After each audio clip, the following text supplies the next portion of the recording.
हरि ओम हरि ओम हरि ओम।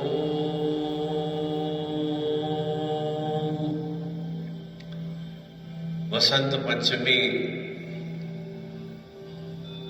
माघ मास की गुप्त नवरात्रि का यह सर्वश्रेष्ठ पर्व और वसंत का तात्पर्य भी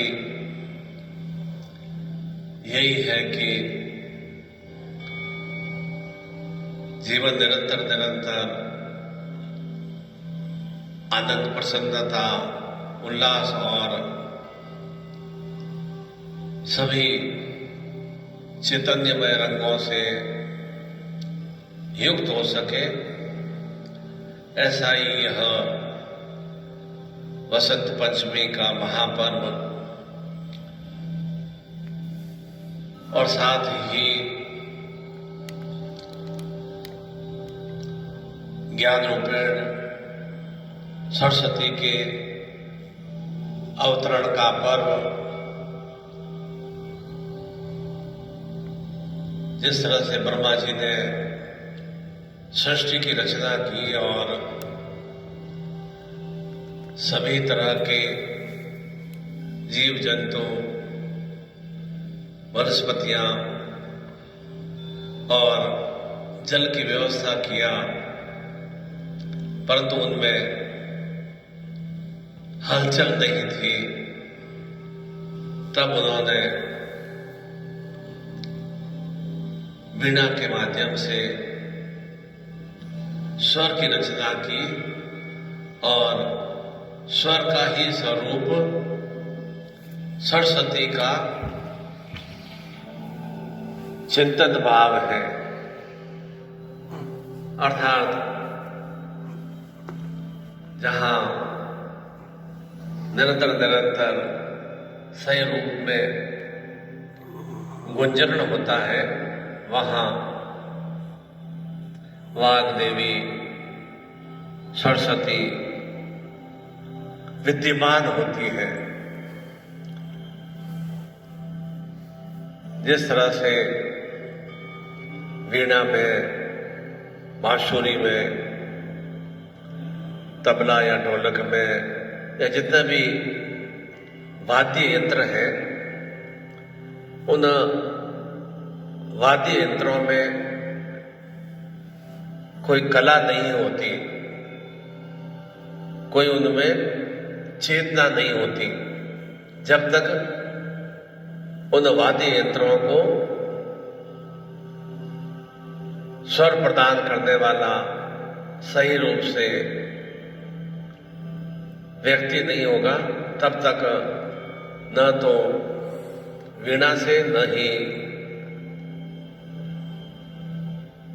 बांसुरी से और न ही ढोलक या तबले से या हारमोनियम से आनंदमय स्वर की प्राप्ति नहीं होगी। इसीलिए इन सभी वाद्य यंत्रों को सही रूप से बजाने का भाव ही स्वर का भाव है, सरस्वती का भाव है। और ठीक उसी तरह से निरंतर निरंतर जीवन में भी आद्याशक्ति स्वरूप में सरस्वती की चैतन्यता विद्यमान होने से ही व्यक्ति निरंतर निरंतर सुकार्यों की ओर, श्रेष्ठ क्रियाओं की ओर क्रियाशील होता है। इसीलिए पूरे जीवन भर स्वर का भाव चिंतन होना, अर्थात निरंतर मेरे मुख से सुमधुर वचन निकलते रहे, सुवाणी निकलती रहे, तो आगे वाला मुझसे सम्मोहित हो सके, आगे वाला मुझसे इम्प्रेस हो सके। वहाँ स्वर का भाव है, सरस्वती का भाव है कि मैं अपने मुख से ऐसे शुभ वचन अर्पित करूं, जिससे कि सामने वाला मेरी बातों को समझ के उन्हें क्रियान्वित कर सके। वह सरस्वती का भाव चिंतन है, वह सम्मोहन का भाव चिंतन है। और इस सरस्वती के माध्यम से, स्वर के माध्यम से ही निरंतर निरंतर जीवन में श्रेष्ठ क्रियाएं निर्मित होती रहती हैं। शुभ वचन से आगे वाले को प्रसन्नता की प्राप्ति होती है और शुभ भाव चिंतन से ही शुभ कर्म होते हैं, कार्य होते हैं। और अभद्र भाषा से, अभद्र स्वर से आगे वाला शत्रुवत व्यवहार करने लग जाता है। तो शब्द वही है, परंतु हमारा स्वर अर्पित करने का भाव चिंतन कैसा है, वही सही रूप में सरस्वती का भाव चिंतन है, स्वर का भाव चिंतन है, सम्मोहन का भाव चिंतन है। और सम्मोहन का तात्पर्य कि मेरे भीतर में निरंतर निरंतर इस तरह की सुकलाओं की वृद्धि होती रहे, जिससे कि मैं निरंतर जीवन में अपने कार्यों में पूर्णता और श्रेष्ठता को प्राप्त कर सकूं। वह सम्मोहन का भाव चिंतन है, एक आकर्षण का भाव चिंतन है कि मुझे अपने कार्य के प्रति, कर्म के प्रति निरंतर निरंतर एक चिंतन भाव है। और चिंतन भाव के फलस्वरूप मैं निरंतर उस कार्य में जितना निमग्न रहता हूं, उतना ही वह कार्य मेरा वृद्धि को प्राप्त होता है। वही सम्मोहन का भाव चिंतन है, आकर्षण का भाव चिंतन है। सम्मोहन भाव चिंतन नहीं कि मैं अगर 16 साल का हूँ या 20 साल का हूँ तो मेरे में ज़्यादा सम्मोहन आकर्षण होगा, और मैं 70 वर्ष का हूँ तो आकर्षण कम होगा। मेरे भाव चिंतन कैसे है, मेरे कार्य करने के स्वर कैसे हैं, उसी का अनुरूप मेरे जीवन में क्रियाएं निर्मित होती हैं। और निरंतर निरंतर सम्मोहन का भाव चिंतन, सरस्वती का भाव चिंतन की निरंतर हमें कदम कदम पे आवश्यकता रहती है। घर परिवार में भी किसी को भी हम अपने अनुकूल कार्य कराने के लिए शुभ स्वर का उपयोग करते हैं, अच्छे मधुर शब्दों का उपयोग करते हैं, तो वह सामने वाला हमारे से एक सम्मोहित होकर हमारा कार्य संपन्न कर लेता है। चाहे वो कार्यालय में हो, चाहे फैक्ट्री में हो, चाहे कहीं भी हम जहाँ भी नौकरी कर रहे हैं वहाँ पर भी हो, तो वह हमारे भीतर में एक वाणी का भाव, सरस्वती का भाव, वाग देवी का भाव चिंतन कैसा है, उसी से मालूम पड़ जाता है कि सामने वाला कितना चैतन्य है, कितना क्रियाशील है। इसलिए निरंतर निरंतर हमारे भीतर में सम्मोहन के साथ साथ सरस्वती का भाव चिंतन भी होना आवश्यक है। मेरे में आकर्षण का भाव चिंतन है, मैं सौंदर्य से युक्त हूँ, 25 वर्ष का युवा हूँ, मैं एकदम शॉर्ट सी युवती हूँ, परंतु मेरे वाणी में मधुरता नहीं है, वाणी में मिठास नहीं है, वाणी में आकर्षण का भाव नहीं है, तो मेरा वो 25 साल का सौंदर्य, 30 साल का युवा अवस्था मेरे लिए एकदम मिट्टी समान है। इसलिए निरंतर निरंतर सरस्वती का भाव चिंतन होना, एक आकर्षण का भाव चिंतन होना आवश्यक है। और इसीलिए इस वसंत पंचमी पर्व को इन्हीं के माध्यम से ही निरंतर निरंतर सरस्वती के माध्यम से ही, वाणी के माध्यम से, ईश्वर के माध्यम से ही हम अपने जीवन को वसंत में बना सकते हैं। वसंत का तात्पर्य, वसंत पंचमी का तात्पर्य नहीं कि हम खाली इस तरह से पीले कपड़े पहन लेंगे या माँ सरस्वती की आद्या पूजा कर लेंगे और पीले पुष्प चढ़ा देंगे, पीला भोजन कर लेंगे और सरस्वती पंडित जी से या गुरु जी से टीका लगवा देंगे। वह कोई ना सरस्वती का भाव चिंतन नहीं है। कि भाव चिंतन यह है कि मेरे भीतर में निरंतर निरंतर मैं ऊर्जा से कैसे युक्त रहूं, अपने स्वर के माध्यम से, अपने कर्म के माध्यम से, अपने सम्मोहन के माध्यम से किस तरह से मैं क्रियाशील रहूं। इसीलिए भगवान श्री कृष्ण को क्यों हम सर्व कलापूर्ण, 64 कलापूर्ण व्यक्तित्व कहते हैं, क्यों उनमें उत्तरोत्तर धीरे धीरे धीरे धीरे सभी कलाओं का कैसे उन्होंने विकास किया, किस तरह से एक बांसुरी के स्वर के माध्यम से ही सैकड़ों सैकड़ों जो भी गोपिकाएं थी उनकी ओर आकर्षित हो जाती थी। क्यों उनके वचनों के माध्यम से हम देखते हैं किस तरह से उन्होंने वचनों के माध्यम से पांडवों को महाभारत युद्ध में विजयश्री प्रदान करा दी। केवल और केवल वचनों के माध्यम से किया, उन्होंने कोई इसी तरह का अस्त्र शस्त्र का उपयोग नहीं किया। वाणी के माध्यम से ही किस तरह से सामने वाले को, एक अर्जुन को भी ज्ञान दिया तो स्वर के माध्यम से ही दिया, वाणी के माध्यम से दिया, और उस ज्ञान से उसे चेतना आई और वह कौरव पर विजयश्री को प्राप्त कर पाया। तो निश्चित रूप से हम अपने स्वर के माध्यम से किसी को क्रोधित भी कर सकते हैं, किसी के अंदर शत्रुता का भाव भी ला सकते हैं, उन्माद का भाव भी ला सकते हैं, और स्वर के माध्यम से किसी को हम सम्मोहित भी कर सकते हैं, अपने अनुकूल क्रिया भी करा सकते हैं। इसलिए यह भावना चिंतन नहीं रखना कि केवल और केवल सरस्वती का भाव चिंतन छोटे छोटे बालकों के लिए, बच्चियों के लिए।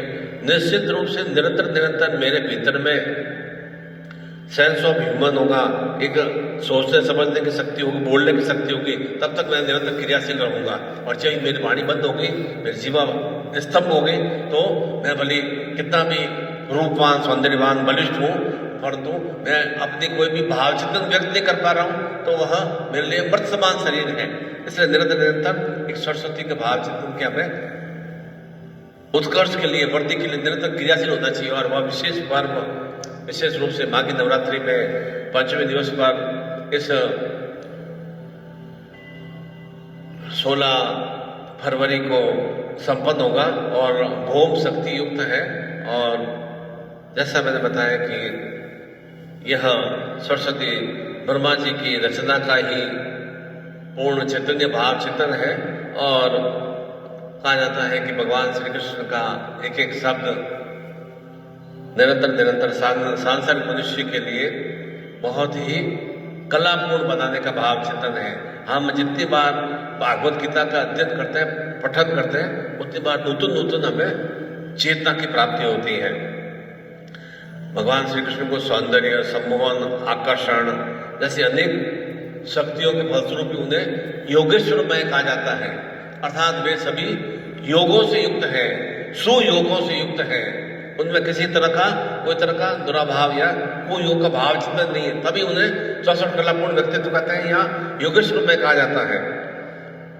और हमारे भी जीवन में निरंतर निरंतर कृष्ण में कर्मशील रहते हुए सभी सुस्थितियों से हम पूर्णता को प्राप्त कर सकें, उसी के लिए विशेष रूप से आपके लिए चैतन्य साधना सामग्री निर्मित की गई थी।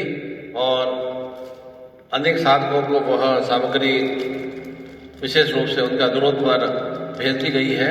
उनमें विशेष रूप से कृष्ण सम्मोहन शक्ति ताम्र यंत्र है, और इसका किस तरह से पूजन करना है वह आपको मैं जल्दी ही 3-4 दिनों में बता दूंगा।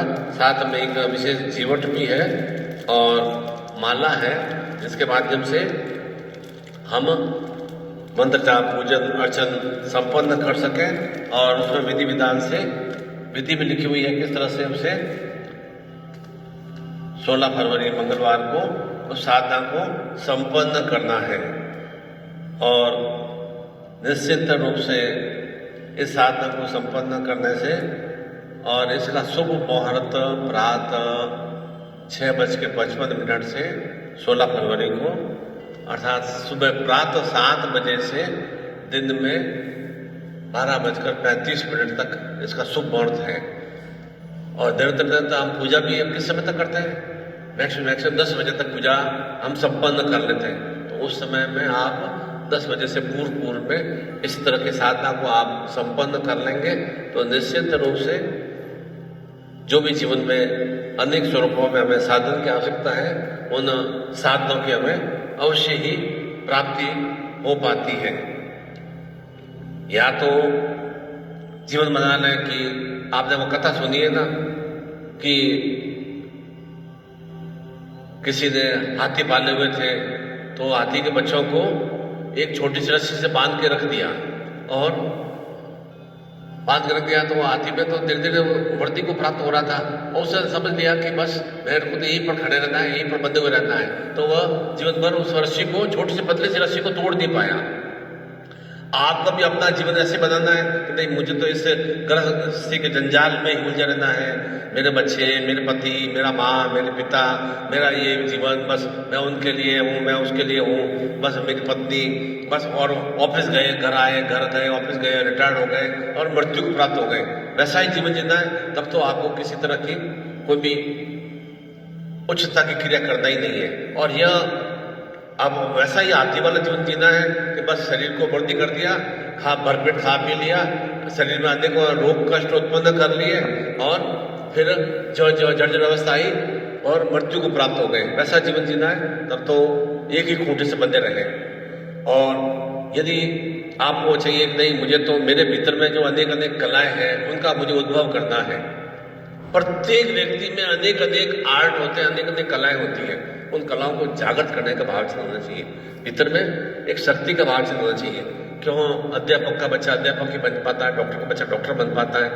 पढ़ाई तो उन्हें भी करनी पड़ती है ना, शिक्षा तो उन्हें भी लेनी पड़ती है। क्यों सीए की वह चार्टर्ड अकाउंटेंट का बच्चा चार्टर्ड अकाउंटेंट बन जाता है? क्योंकि निरंतर अध्ययन तो उसे करना ही पड़ेगा। वकील का बच्चा वकील क्यों बन जाता है? क्योंकि उसे निरंतर निरंतर ज्ञान तो प्राप्त करना ही पड़ेगा। हमें भी निरंतर ज्ञान की आवश्यकता भी निरंतर करनी है। हम ज्ञान के आवश्यक निरंतर ज्ञान को आत्मसात नहीं करेंगे तो अज्ञानी रहेंगे। अज्ञानी रहेंगे तो हम उस खूंटे से बंधे हुए हाथी की तरह ही रहेंगे। हम भी एक तरह से रस्सी के खूंटे से बंधे हुए ही हैं। कोलों के बैल की तरह जीवन चल रहा है। बस थोड़ा सा कुछ अच्छा खाना मिल गया तो आनंद से युक्त हो गए, थोड़ा सा किसी ने बोल दिया अब प्रसन्न हो गए, थोड़ा सा किसी ने अच्छी तारीफ कर दिया, छोटी तारीफ कर दिया तो हम प्रसन्न हो गए। अर्थात सब कुछ क्रिया हमारे सामने वाले व्यक्ति से हमें प्राप्त हो रही है कि वह मेरे बारे में अच्छा बोल रहा है, मुझे बहुत खुशी हो रही है, और मेरे बारे में बुरा बोल रहा है तो मैं बहुत दुखी हो गया। भीतर में मालूम नहीं है कि मेरे भीतर में क्वालिटी कितनी है, मुझे अपना कैसे विकास करना है, उससे मुझे प्रसन्नता हो रही है, या मेरे भीतर में आलस्य है, प्रमाद है, अंदर क्रोध है, काम वासना है, या अलग तरह के खान पान की भावना है, वे उसके कारण से मेरे भीतर में विकार है। उसके प्रति आपको कोई भी तरह का एक भीतर में एक दोष वाला भाव ही नहीं लगता है। और दूसरों से हमें अच्छी तारीफ मिल गई, हम प्रसन्न हो गए। दूसरों से हमें कोई अपशब्द बोल दिया, हम नाराज हो गए। निरंतर निरंतर हम दूसरों से इंट्रोड्यूस चल रहे हैं। जीवन मेरा स्वयं का, मुझे ही जीवन को जीना है, मुझे ही जीवन में मृत्यु को प्राप्त होना है, फिर मैं दूसरों के भरोसे क्यों मैं चलूं? अन्यथा अगर हमें जीवन का उत्कर्ष करना है तो ठीक वैसा ही एक हाथी था राजा के दरबार में और युद्ध करने जाते थे तो हाथी बहुत ही बलशाली और बलिष्ठ तो होता ही है। वह उसके हुंकार से ही, चिंगार से ही सामने वाली सेना एकदम बस से हो जाती थी, डाउन से हो जाती, पीछे हट जाती थी, और वह उन्माद करके एकदम वो विरोधी सेना के ऊपर आक्रमण करता तो हजारों सैनिकों को वो खत्म कर देता, कुचल देता था वह हाथी। धीरे धीरे उस हाथी में वृद्धावस्था, जर्जर अवस्था आने लगी, वह उतनी ताकत उड़ जाने रही। तो राजा ने उसे अपने राजमहल के बाड़े में रख दिया। पास में ही बाड़े के पास में बड़ा सा तालाब भी था। तालाब में पानी भरा हुआ था, थोड़ा कीचड़ भी था, और हाथी की इच्छा रहती है तालाब में जाना ही जाना है। वह व्रत तो जर्जर तो था ही। हाथी थोड़ा पानी में नहाने के लिए अंदर अंदर गया और अंदर गया तो अंदर दलदल जाना था, कीचड़ जाना था, तो धीरे धीरे वो उसमें धंसने लगा, क्योंकि वृद्धावस्था तो थी, उसमें इतनी ताकत नहीं थी कि वो कीचड़ को कुचल के बाहर निकल सके। तो धीरे धीरे हाथी डूबने लगा। सेवकों ने राजा से कहा कि हाथी डूब रहा है। बहुत प्रयास किया, रस्सों से बांधा, खींचने की कोशिश किया, जंजीर से बांधा, पर तो दलदल के अंदर धीरे धीरे वह धंसा जा रहा था। एक आप ही की तरह एक ज्ञानी व्यक्ति मिला, उसने कहा कि इससे हाथी नहीं निकलेगा। ऐसा करो कि जब भी आप इसको युद्ध में ले जाते थे तो दुंदुभी बजती थी, नगड़े बजती थी, वैसे ही नगड़े यहां पर बजाओ, दुंदुभी बजाओ, उसी जोश से वह हाथी बाहर आ जाएगा। तो जो ही नगाड़ों की व्यवस्था किया, दुंदुभी बजाई, वो जो भी रण का जो गान होता है वह रण की दुंदुभी बजाई, हाथी एकदम अपनी ताकत ऊर्जा लगाकर बाहर कीचड़ से बाहर आ गया। अर्थात शक्ति कहां से आई? शक्ति उसके पास एक स्वर के माध्यम से आई, उसकी चेतन के माध्यम से आई कि निरंतर वह कैसे सेना को परास्त करता था, दुश्मन की सेना को परास्त करता था। वह जो दुंदुभी बजती थी उसको लगता था कि अब मुझे उन सामने वाले दुश्मनों को कुचलना है, खत्म करना है। तो वह दुंदुभी के हिसाब से, नगाड़ों के हिसाब से वह उन दुश्मनों को शांत कर देता था। हमें भी जीवन में ऐसा ही करना है कि जो भी हमारे भीतर में विकार है, जो भी हमारे भीतर में दोष है, वे हमारे सबसे बड़े शत्रु हैं। शत्रु मेरे आसपास के शत्रु कोई शत्रु नहीं है। आप अपने स्वयं के प्रति ही क्रियाशील हैं। स्वयं के शत्रुओं को परास्त करने के लिए निरंतर चैतन्य है, तो निश्चित रूप से जो भी बाहरी शत्रु सत्य ही समाप्त हो जाएंगे। आप अपने शत्रुओं को, भीतर में शत्रु उनको तो पनपा रहे हैं, उनको तो पोषित करते जा रहे हैं, और बाहरी शत्रुओं को और अंदर आवरण डालते जा रहे हैं और जीवन भर ऐसी ही क्रिया हम कर रहे हैं। इसी कारण से जीवन में हमारे संबोध का भाव, क्यों लोग मेरे से इंप्रेस नहीं होते गुरुजी, मेरे से कोई ना, मेरी पत्नी मेरी बात नहीं सुनती है, पति मेरा बात नहीं सुनता है, बच्चे मेरा कहना नहीं मानते हैं। जिस घर के अंदर माता पिता सूर्य उदय से पहले पहले उठ जाते हैं, उन बच्चों में निश्चित रूप से चेतन्यता जागृतता अवश्य आती है। और जो माता पिता सूर्य उदय के बाद में जागृत अवस्था में होते हैं, उठते हैं, उन वे बच्चे थोड़ा आलसी प्रमादी होते हैं। तो पहले अपने आप को ही परिवर्तन करना है कि मैं क्या क्रिया कर रहा हूं, तो निश्चित रूप से साधने वाला फिर उसी तरह क्रिया करेगा, तब वह हमारे प्रति संबोध से चेतनता से युक्त हो सकेगा। मैं खुद अपने आप में परिवर्तन नहीं करूं और सामने वाले को परिवर्तन करने की क्रिया करूं, वो असंभव सा होगा। पढ़ते रोज है कि भगवान कृष्ण कैसे संबोधित थे, कैसे बांसुरी से हजारों इन गोपिकाएं उनके और आकर्षित हो जाती थी। हमारे प्रति मेरी पत्नी आकर्षित नहीं होती है, मेरी पत्नी मेरा ध्यान नहीं रख पाती है, मेरे तो बच्चे मेरा कुछ कहना नहीं मानते हैं। कैसे उन्होंने तो हजारों कौरवों को परास्त कर दिया, कैसे उन्होंने 5 पांडवों को ज्ञान देकर विजयश्री प्राप्त कर लिया। तो आप पढ़ते सब कुछ है, कैसे राम ने इन रावण इतना सोने की लंका थी उसको परास्त कर दिया, इतने सारे हजार राक्षस थे उन्हें परास्त कर दिया। और हम इन छोटे छोटे, परंतु कैसे वे पुरुषोत्तम बने, कैसे वे योगेश्वर बने, वह हमें चिंतन करना है। उसी सरस्वती के माध्यम से ही कालिदास के बारे में आपने पढ़ा है, वह मूढ़ और अज्ञानी था।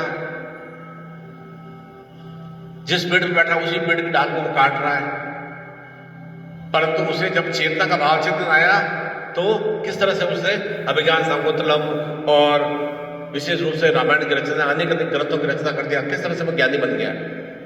वह एक भावना चिंतन थी, नहीं मुझे इन सब जो मेरे भीतर में दूषितता भाव चिंतन है, उन दूषितता भाव चिंतन से मुझे निवृत्ति प्राप्त करना है। संकल्प था, संकल्प हमें भी लेना है इस विशेष वसंत पंचमी पर्व पर कि मेरे भीतर में भी संबोध का भाव चिंतन है। चाहे मैं 45 वर्ष का हूँ, चाहे 55 का हूँ, चाहे 70 का हूँ, चाहे 20 वर्ष का हूँ, मेरे भीतर में निरंतर संबोध का भाव चिंतन है। मैंने क्या बताया, संबोध का मतलब सौंदर्य नहीं है, सौंदर्य लिपापोत वाला सौंदर्य नहीं है। संबंध का मतलब है मैं किसी भी बात को कहूं और सामने वाला मेरे से बात इंप्रेस होकर मानने के योग्य हो जाए। मेरे भीतर में खुद कर्म करने के निरंतर चेतना शक्ति का भाव चिंतन है, वह सौंदर्य भाव चिंतन है, वह संबोध भाव चिंतन है कि मैं 55 वर्ष का हो गया है, 60 वर्ष का हो गया, मैं कितना क्रियाशील हूँ, कितना एक्टिव हूँ, मेरे भीतर में निरंतर ऊर्जा से मैं युक्त रह सकूँ। मेरे भीतर में शरीर के अंदर जटिल अवस्था आ गई है, परंतु कर्म में कर्मठता बनी रहे, कार्य में निरंतर उच्चता बनी रहे, वह एक सौंदर्य का भाव चिंतन होता है, संबोध का भाव चिंतन होता है। उसे ही आत्मसात करने के लिए इस वसंत पंचमी महापर्व पर विशेष शक्तिपात की दीक्षा की व्यवस्था की गई है। प्रत्येक साधक साधिका को यह दीक्षा आत्मसात करनी चाहिए। अगर हमें अपने जीवन को सौंदर्यमय, संबोधमय, निरंतर कर्मशीलमय बनाना है, कर्मशील बनेंगे, सौंदर्य में बनेंगे, संबंध में बनेंगे, तो ही जीवन में जो इच्छाएं कामना तभी तो वे पूर्ण हो पाएंगे ना। हम क्या प्रार्थना करते हैं, हे भगवान मेरे बच्चे को पास कर देना, हे गुरुजी मेरा बच्चा इस बार अपनी 12th का एग्जाम हो रहा है, 12th में पास कर देना, आगे सब्जेक्ट लिया हुआ है, आगे फिर ग्रेजुएट करना है, आगे यूपीएससी का एग्जाम दिलाना है। गुरुजी पास थोड़ी करेंगे, भगवान पास थोड़ी करेगा। गुरुजी या भगवान तो उन्हें प्रेरणा देंगे, एक चिंतन देंगे कि नहीं तुम्हें इस तरह की क्रिया करना है, तो निश्चित रूप से वह उस सर्वश्रेष्ठ नंबर से उत्तीर्ण हो जाता है। गुरुजी बाहर जाकर कॉपी थोड़ी लिखते हैं, भगवान जाकर कॉपी थोड़ी लिखेगा कोई, हे भगवान मेरे बच्चे को ठीक कर देना, बीमार है तो उसको स्वस्थ कर देना। गुरुजी भगवान ने उनको ठीक थोड़ी करेंगे, गुरुजी तो एक चिंतित भाव देते हैं, भगवान उन्हें एक चेतन देता है, वह उस श्रद्धा भाव से, वह एक संबोध के भाव से, नहीं मेरा भगवान के प्रति आस्था है, मेरा गुरु के प्रति आस्था है, और निश्चित रूप से तो उस संबोध भाव चिंतन से वह स्वस्थ हो पाता है। संबोध भाव चिंतन से हमारे जीवन में कार्य में पूर्णता की, सिद्धता की प्राप्ति होती है। इसलिए निरंतर हमें अपने आप में ज्ञान शक्ति से, सरस्वती की चेतना से, संबोध की चेतना से, सौंदर्य की चेतना से हमें निरंतर क्रियाशील होना चाहिए। उसी के लिए विशेष रूप से वह शक्तिपात दीक्षा की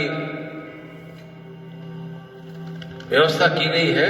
और उस शक्तिपात दीक्षा में विशेष रूप से निरंतर प्रसन्नता, सुख, भोग विलास, योग और भोग की स्थिति में होना आवश्यक है। संसार में बैठे तो भोग में स्थिति होना आवश्यक है। जो भी संसार में श्रेष्ठ पदार्थ है उन्हें हम आनंद के साथ उपभोग कर सके, जितने भी भोज्य पदार्थ है उन्हें हम ग्रहण कर सके, वे ही ग्रहण करें जितना हमारा शरीर उन्हें सुपाच्य योग बना सके, उतना ही ग्रहण करें। और साथ ही साथ में योग में क्रिया करें कि जीवन में योग में क्रिया का मतलब मेरे भीतर में अमुक अमुक क्वालिटी है, भीतर में सबके अंदर एबिलिटी होती है, क्वालिटी होती है, उन क्वालिटी को एक नियंत्रित करना है, उन्हें क्वालिटी का एक विस्तार करना है।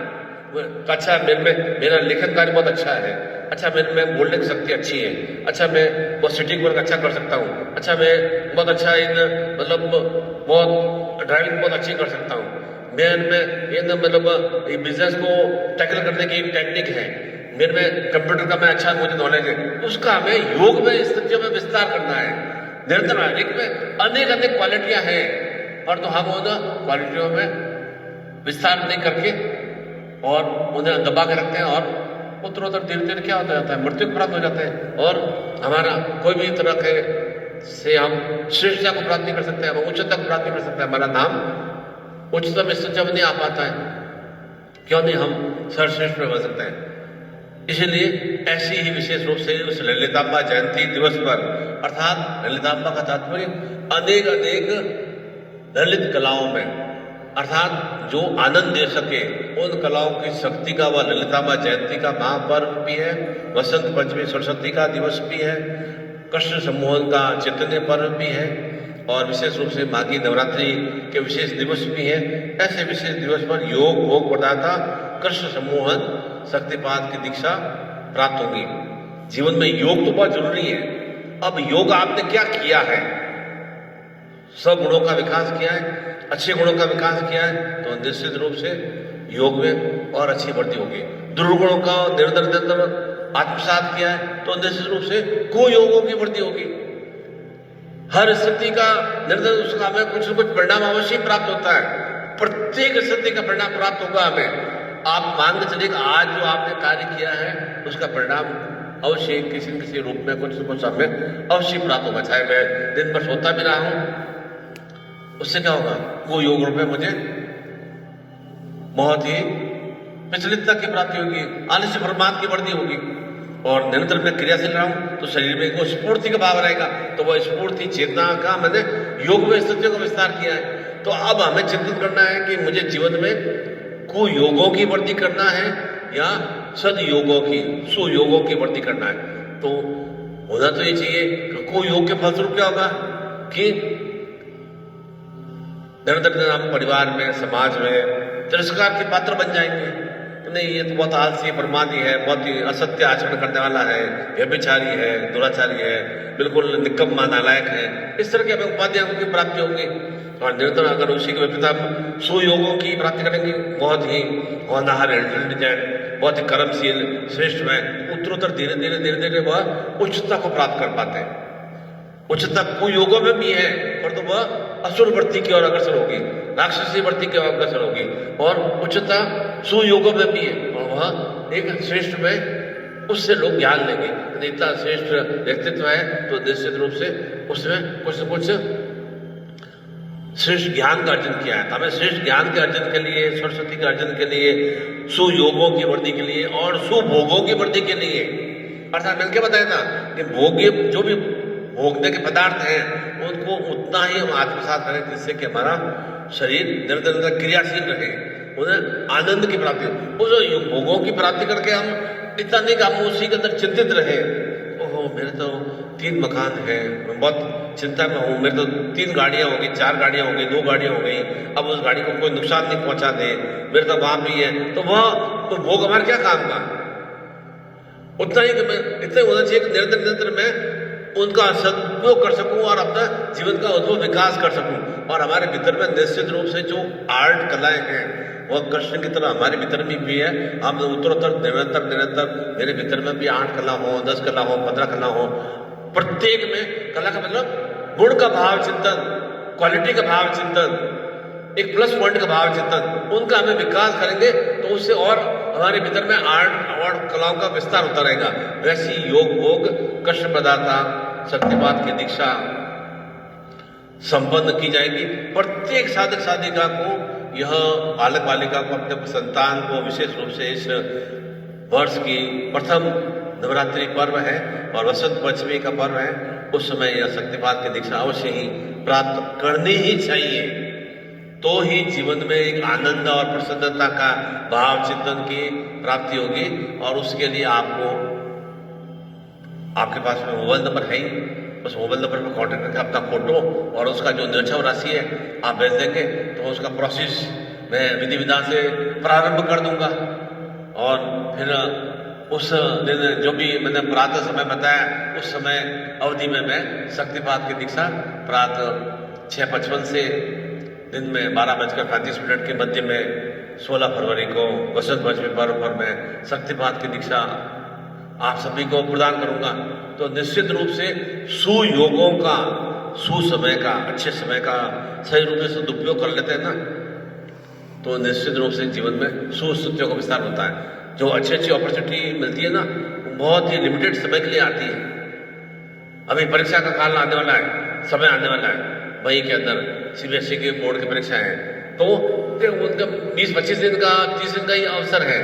तो 30 दिन का अवसर को तैयारी तो पहले से करनी पड़ेगी ना। 30 दिन का अवसर को वो अच्छी तरह से क्रियान्वित कर लेते हैं तो वे बहुत अच्छे पोजिशन में प्राप्त हो सकते हैं। और वो अभी भी 28 दिन, 25 दिन, जो भी जितना दिन का एग्जाम का बीच में गैपिंग है या अभी से हम तैयारी नहीं करेंगे, उस समय फिर इन तो वह पूरा वर्ष हमारे लिए खराब हो जाएगा।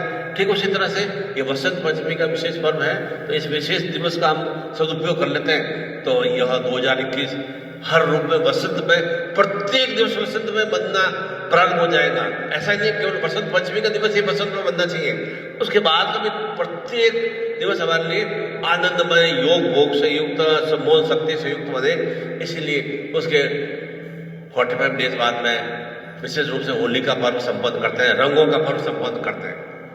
आपका वेलकम है जोधपुर में होली महोत्सव हम 27 और 28 मार्च को जोधपुर में संपन्न करेंगे। अभी से ही आप व्यवस्था ऐसी कर लें कि आप सब परिवार जोधपुर आ सकें। चिंतन भाव होना चाहिए, आपके भीतर में एक ललक होनी चाहिए, आपके भीतर में निरंतर एक भाव होनी चाहिए कि किस तरह से हमें बराबर श्रेष्ठ व्यक्तित्व में बनने के लिए किस तरह से हमें संपर्कित रहना है, चिंतन में रहना है। और साधनात्मक भाव से चिंतन में रहेंगे तो निश्चित रूप से जो भी हम कर्म करेंगे, कार्य करेंगे, उसमें सुसाधनों की अवश्य ही वृद्धि होगी। तो अभी पूजन की विधि मैं 2-3 दिन में आपको बता दूंगा किस तरह से पूजन संपन्न करना है। और अभी भी जिसके पास में पैकेट वगैरह नहीं आया तो वह अभी थोड़ा टाइम भी है तो पैकेट मंगा लेंगे। परिवार के प्रत्येक सदस्य को बार बार मैं तो कहता हूँ कि मुझे जो सरस्वती का ज्ञान प्राप्त होगा वो मेरे लिए उपयोग आएगा, मेरे बच्चों के लिए उपयोग नहीं आएगा। मैं उनको ज्ञान तो दे दूंगा, मैं उनको बता तो दूंगा, उपदेश दे दूंगा, और तो वो कितना मानते हैं। बच्चे ने ज्ञान अर्जन कितना किया है उसका उपयोग माँ और पिता के लिए उपयोग नहीं होगा, बच्चे कैसे वृद्धि करेंगे। उस तरह से पति ने लिया है दीक्षा, पति किस तरह से सुस्थितियों से युक्त होगा। तो इसलिए ऐसा नहीं कि केवल बच्चों को दीक्षा देने से माता पिता अच्छे हो जाएंगे, माता पिता की दीक्षा लेने से बच्चे, सभी को अलग अलग स्वरूप में पूजा साधना निश्चित रूप से करना चाहिए। दीक्षा भी अलग अलग स्वरूप में लेना बहुत ही श्रेष्ठ में रहता है। अगर हमें जीवन को उस कृष्ण सम्मोहन की तरह, उस रुक्मिणी राधा की तरह, गोपिकाओं की तरह हमें अपना आप को सौंदर्य से युक्त करना है। सौंदर्य का मतलब आनंद, प्रसन्नता, योग भोग, चित्तता, सम्मोहन, वशीकरण, हिप्नोटिज्म, ये सभी भाव चिंतन हमारे भीतर में निश्चित रूप से समाहित है, उन्हें उजागर करने की क्रिया करना है। तो निश्चित रूप से हम जीवन में जो भी अभाव तकलीफ है उनसे हमें अवश्य ही निवृत्ति प्राप्त होगी। मैं यही मंगल कामना करता हूं कि प्रत्येक साधक साधिका के जीवन में यह वसंतोमय पर्व अक्षुण अक्षुण रूप में विद्यमान रहे और निरंतर निरंतर वे भगवान श्री कृष्ण की तरह 64 कलाओं से परिपूर्ण बन सके और उसी शक्तिपात की चेतना से वे अभिभूत हो सके। ऐसी मैं आप सभी के लिए मंगल कामना करता हूँ। पुनः मैं ये कहूँगा कि जितना जल्दी यथाशीघ्र आप कार्यालय से संपर्क कर लेंगे, और कार्यालय का नंबर भी होगा, मैं एक बार आपके सामने वापस रिपीट कर देता हूँ, 995080 99508096। इस नंबर पे आपको संपर्क करेंगे। आपको अपना फोटो भेजना और नक्षत्र राशि है, आपको ज्ञान ही है, तो उस ज्ञान में और अधिक वृद्धि हो, आपके वाग देवी में, आपकी वाणी में और अधिक मधुरता का भाव चिंतन आए, तो निश्चित रूप से वाणी में मधुरता का भाव चिंतन आएगा, तो जीवन में मधुरता का भाव चिंतन आएगा। और यही मैं चाहता हूं कि जीवन एकदम रस और आनंद से युक्त बने और मधुरता से युक्त बने, समोह शक्ति से युक्त बने, सौंदर्य शक्ति से युक्त बने। ऐसी मैं आप सभी के लिए मंगल कामना करता हूं, कल्याण कामना करता हूं। हरि ओम, हरि ओम, हरि ओम।